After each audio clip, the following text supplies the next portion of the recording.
Good morning, brethren, ladies and gentlemen. Good afternoon, good evening.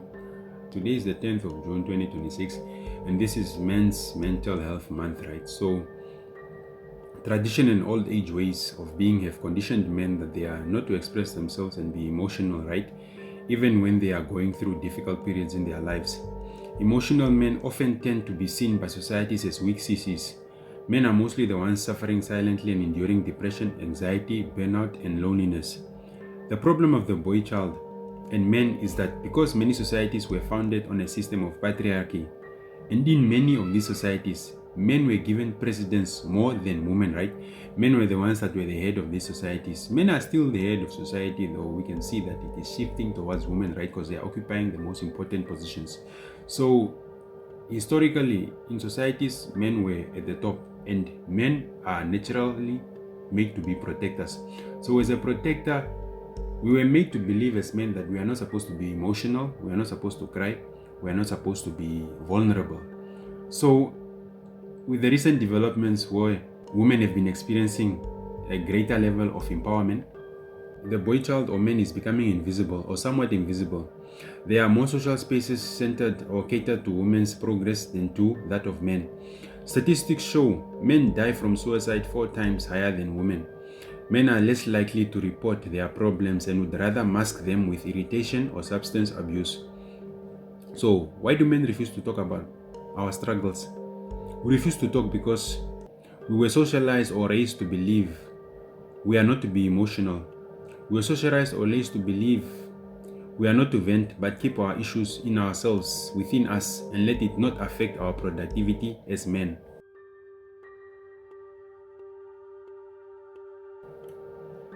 Let's continue talking. What are some of the things that we encounter as boys in childhood through to adulthood that cause us men to not want to express ourselves?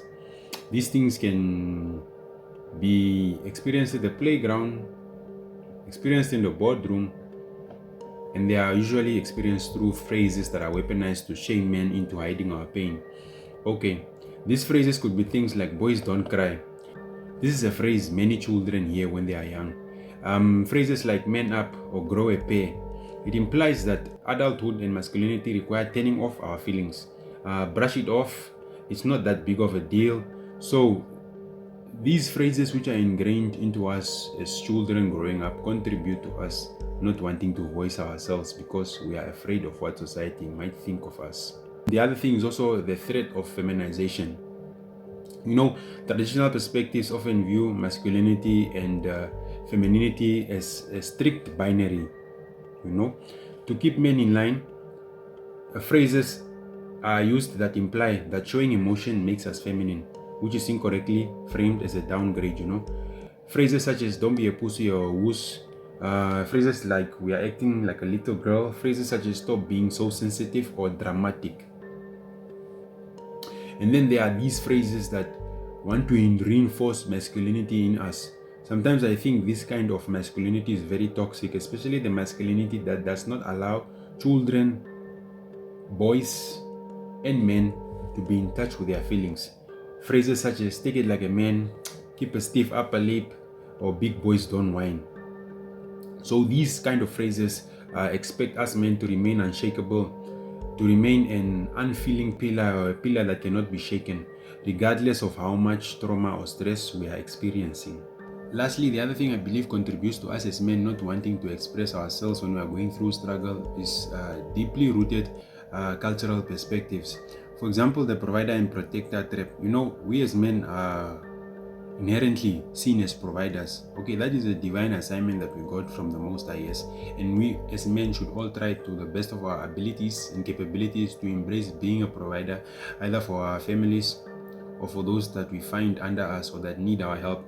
So, as a man, if you find yourself in a state of struggling, you are afraid to tell people that you are struggling because you believe that if you admit that you are struggling, you are anxious or depressed, you fear signaling that you can no longer provide or protect, and you feel you are failing in your primary purpose. The other one is the myth of self-reliance. So there is a long-standing cultural ideal that tells us men that we are supposed to be a lone wolf who is self-made, who solves every problem entirely by himself. So as soon as you cannot rely on yourself and solve your problems by yourself, as soon as you start asking for help, you are viewed as admitting a capacity of incompetence in yourself. And they say that to need a therapist, a doctor, or friend support is seen as a declaration that you could not handle your own issues and come out at the other end strong and having been tested through the furnace of the fire, which is life. So the other one is that apparently being emotional equals instability. So this is a big fallacy. In many traditional spaces, anger is socially an acceptable emotion, right? For us as men to express publicly, it is viewed as assertive or dominant. Sadness, grief, fear, and anxiety are miscategorized as weakness or a lack of self-control. So where does the fear come in for the man here, where he's told that his emotions equal instability? We refuse to be sad because people will judge us as being unstable or unreliable or too emotional to be trusted with responsibilities at work or at home. So we'd rather seem as if we are emotionally strong, but you are dying inside, but you do not want to seem weak.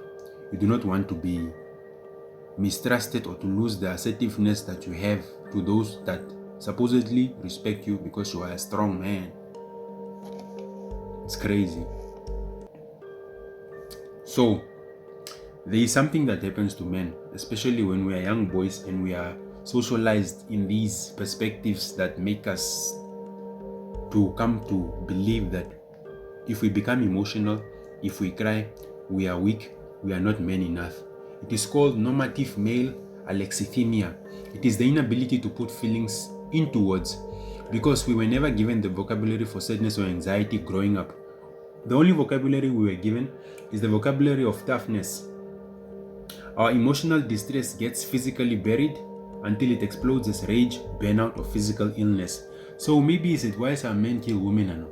Because he cannot express that, no, this woman is mistreating me, I do stuff for her, but she doesn't respect me. So he builds up all this tension within himself, and because he is afraid that he cannot express himself, it explodes in a form of gender-based violence, and then he ends up killing someone that he was never supposed to kill, and now he ends up in jail. His family loses out on his support, and his life is ruined just because he grew up being socialized that men do not become sad, men are not weak, men do not cry, men do not fail. If you fail, you are weak. If you cry, you are just a pussy or a wuss. Crazy.